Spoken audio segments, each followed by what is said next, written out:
Assalamu alaikum wa rahmatullahi wa barakatuh. Alhamdulillahi wa kafa wa salatan wa salaman ala ibadihi alladhina istafa wa ba'd. Falënderimet dhe lavdërimet i takojnë Allahut xhalla xjalaluhu.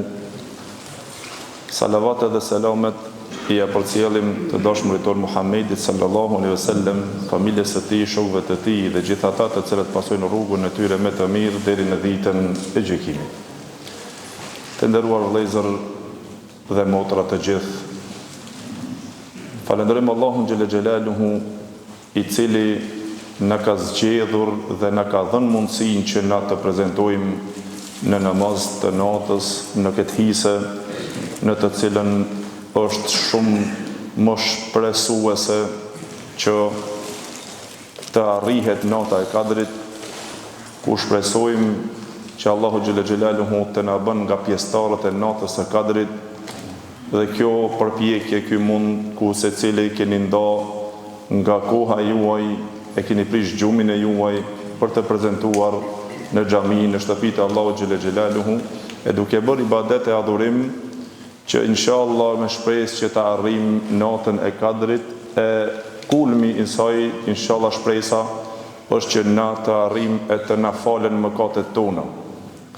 Gjithashtu e lutim Allahun xhalla xjalaluhu që Allahu xhalla xjalaluhu të pranon ibadetet tona, agjërimin ton, veprat tona të gjitha, leximin, Kur'anin ton, edhe Allahu xhalla xjalaluhu të na dhuron dije të dobishme, e vepra të planuara, zemra të përullura, sy të cilët lutojnë për Allahun xhalla xjalaluhu, dhe duke na mbushur zemrat tona me iman, e me na mbush me bindje dhe me besim, e mos na nxjerr nga kjo botë Allahu xhalla xjalaluhu vetëm se me iman të plot.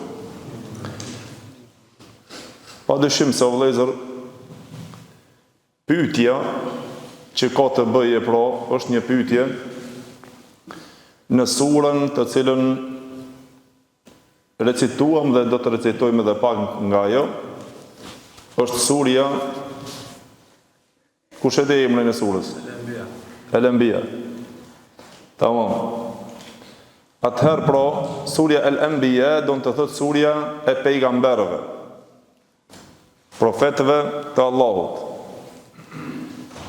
Në këtë surë, Allahu xhalla xjalaluhu ka përmendur dy profet, por pa i këshirë në për telefona, tamam? Si të këshirë në telefona, ajo nuk bëhet interesant edhe nuk është e sinqert, tamam?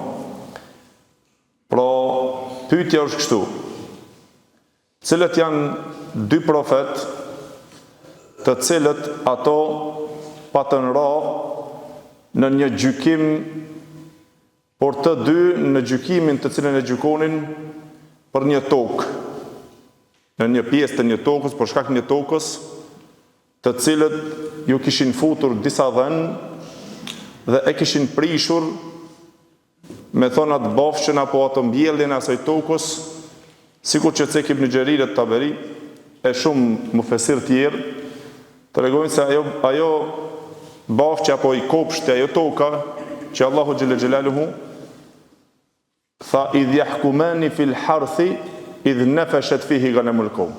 Kur ato gjykonin për te toka, ta ajo tokë që ishte e mbjellur, thanë që e mbjellur me rrush, ka qenë e mbjellur, e dhënë të dikujat një popullit, idh nafashat fihi ghanamul qawm.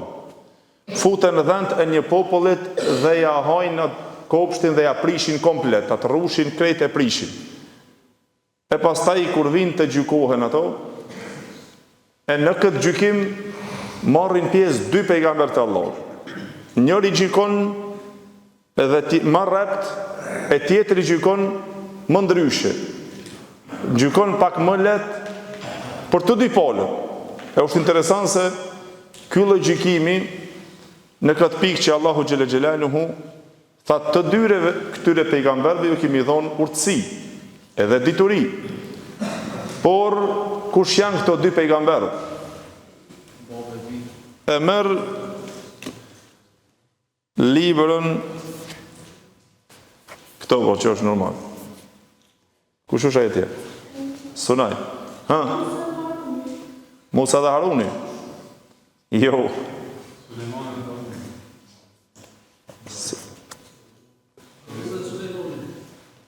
Sulejmoni Davudi apo Davudi Sulejmoni? Bravo. E tha ma herët. Ma mirë me gishta që ta zgjedhim kush e din. Tamam? Pro këto janë që Davudi a.s. Davudi a.s. gjykon për këto. Çfarë gjykimi pro gjykoj? Kur vinë ato, Davudi a.s. gjykoj që këti pronore që e kanë hongë tokën, tha ti merë dhënd, por shkak se dhënd, të cilët e kishin hongër këtë tokën, këtë rushin, ta i kopshti, gati se ishin dhe me thonë me çmimin, vishin dhe me thonë barabar. Tamam? Edhe pastaj Davudi a.s. gjykon që pronori i tokës që ju ka bë dëm, ti merë dhënd të ati që ka bë dëm. I merë dhënd edhe kështu që të lahen. Mirë po, ndërhyn Sulejmoni a.s. dhe tha, o pejgamberi Allahut, unë mendoj se gjykimi për këto duhet ndryshe. Tha, si të gjykohen më budh dhe më le për të dy? Tha, ky pronori që ju ka bërë dëm, ky pronori i tokës, tha të i merë dhënë të këtij që ka bërë dëm 1 vjet. Ti shfrytëzon leshin e tyre, qumshtin e tyre dhe ato të cilët do të lindin prej tyre, ti shfrytëzon 1 vjet, ose ti shfrytëzon derisa ta kthen tokën që e kije, ky që ka bërë dëm, tha le t'ia dhuron tokën këtij pronorit të dhënëve. Derisa ta kthen tokën në atë rushin ashtu sikur që kanë qenë. Për 1 vjet kthen rushin, ose kthen për shembull ai rushi që ka qenë, ose toka bafçe që ka qenë, deri në atë nivel. Kur të kthen në atë nivel, sikur që ka qenë, tha atëherë ja kthen dhënd e merr edhe ky tokë. Kështu gjykon Sulejmoni a.s. dhe ishte me kuptim të Allahu xhel xhelalu që ja adhuroi, se Allahu xhel xhelalu tha fa fahamnaha Sulejman. Na ja kuptuam Sulejmonit a.s. çështjen. Këtë mbretësi që ja adhuroi që të jetë në gjykim më i lehtë për të dy. Për 1 vjet, tha 1 vjet i mban dhënd, i shfrytëzon derisa të vjen toka, kur vjen toka i kthen dhënd, e merr tokën me gjithë bafçën të cilën kanë qenë dhe ato mbjellat të cilët kanë qenë. Pyetja tash është pak e rëndë, ama inshallah shpresoj që ta dini. Pra është lidhje me këto, e inshallah përderisa është çështja e Kuranit ta merrni surën, është me koment dhe me thonë të shpjeguar mirë në gjuhën shqipe, kaptina El Kahf. Tamam? Pyetja është kështu. E transmeton Ebu Davud ibn Majah dhe të tjerët nga Muhajsat ibn Mas'ud al-Ansari radhiyallahu anhu, i cili tha se devja një sahabijut, e ka cik me emër këtë sahabijun, tha devja e këtij sahabijut kishte hy te një kopsht i dikuja dhe ja kishte prishur kopshtin. E pastaj gjykon pejgamberi sallallahu alaihi wasallam për pronorët e kopshtit që ju ka bërë dëm, ta marrin devën, ditën devën e këtij që ka bërë dëm ta shfrytëzojnë, dhe ky pronori i devës ta mban devën natën. Kështu gjykon pejgamberi sallallahu alaihi wasallam, pra si kompenzim të dëmit që e ka bërë, tha atëherë këtyre ju takon e marrin devën tënde gjatë ditës, e shfrytëzojnë, tha dhe ty të takon gjatë natës, pra për një periudhë. Atëherë, kush është ky sahabiju pronari i devës? Hajde bismillah. Apo talon këtë për nesër, libër. A ka kush i... Libër është e madhe shumë, ja vlen që me fitua, ose për këtë pyetje. Mendoj që e keni dëgju. Pra lidhje me këto të cilën e cekëm Davudën e selam dhe Sulejmonin e selam. Tash ky sahabiju kush është?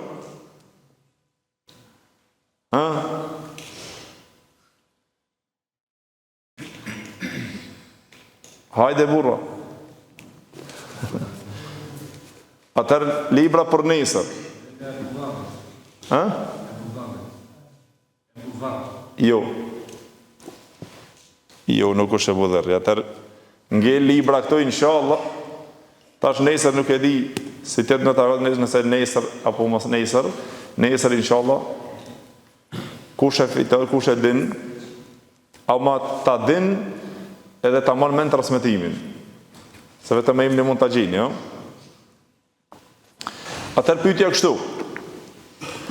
E merë këto gjuzat në fund, kush e din se sa pejgamber janë përmendur në surën Anbiya, numri i pejgamberve që janë përmendur me emra.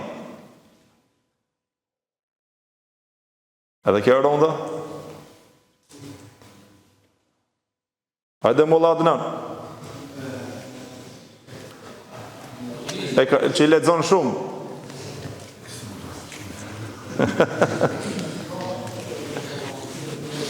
Sot as doja as nipi diçka.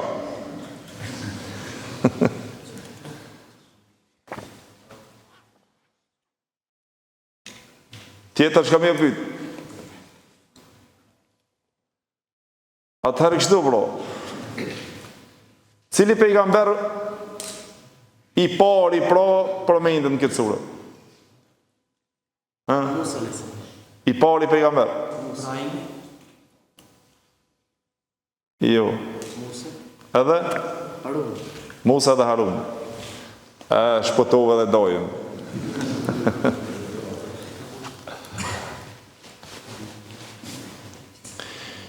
Pyetja në tajvid për Kur'anin.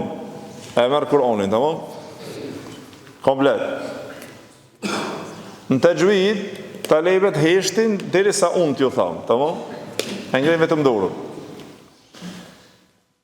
Është një shkronjë në Kur'an, quhet mim me sukun. Tamam? Ky mimi me sukun, mimi si mim, dhe me thonë shkronja mim, kudo që të vjen në Kur'an, por derisa vjen me sukun, të gjithë shkronjat që do të vinë pas mimit me sukun, do të hasim në disa dispozita, të cilët i përkasin mimit me sukun. Atëherë kush ne i thot, sa dispozita, apo rregulla i ka mimi me sukun, dhe cilët janë ata t'i cek me imra. Tamam. Atje nuk e shoh kush është me dorën. Kush është? Ibrahimi. Hajde Ibrahim. Cilat janë? Atë këtu.